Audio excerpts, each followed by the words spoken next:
Hello, on se retrouve à l'atelier aujourd'hui pour apprendre à faire des fronces ensemble. Pour faire des fronces, il va pas falloir grand chose, il va falloir un bout de tissu et une machine à coudre réglée sur le point, la longueur de point la plus longue possible. Je vais te montrer ça en vidéo de suite. Tu dois trouver sur ta machine la molette de réglage de la taille du point.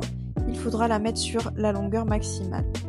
Ensuite, on va faire des fils de fronce. Le premier commence à 0,5 cm du bord par un point d'arrêt très important et tu couds tout le long de la bande à 0,5. Une fois que c'est fait, tu vas tirer tes fils sans faire de point d'arrêt. Il faut laisser environ 10 cm de fil. On fait un deuxième fil de fronce pour avoir des fronces plus harmonieuses à 0,3 cm du bord et c'est pareil, au début on fait un point d'arrêt et à la fin on vient tirer les fils en laissant à peu près 10 cm.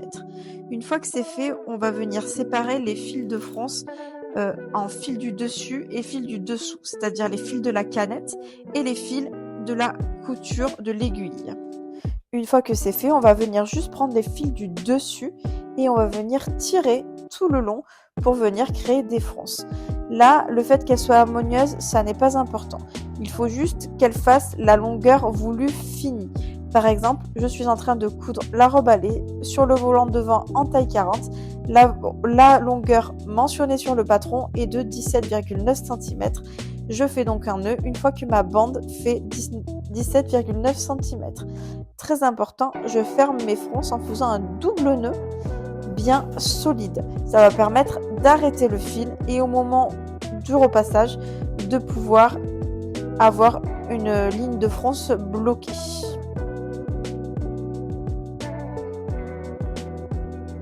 Une fois que mon double nœud est fait, je viens couper les fils à environ 3 cm. On va désormais passer sur la planche à repasser et on va venir épingler de part et d'autre notre morceau froncé. Ensuite, une fois que c'est fait, on va venir répartir les fronces de manière harmonieuse, c'est-à-dire visuellement, il faut que ça soit à peu près égal partout. Une fois que c'est fait, on va obtenir le secret ultime pour des fronces parfaites. Attention, je vous mets dans la confidence.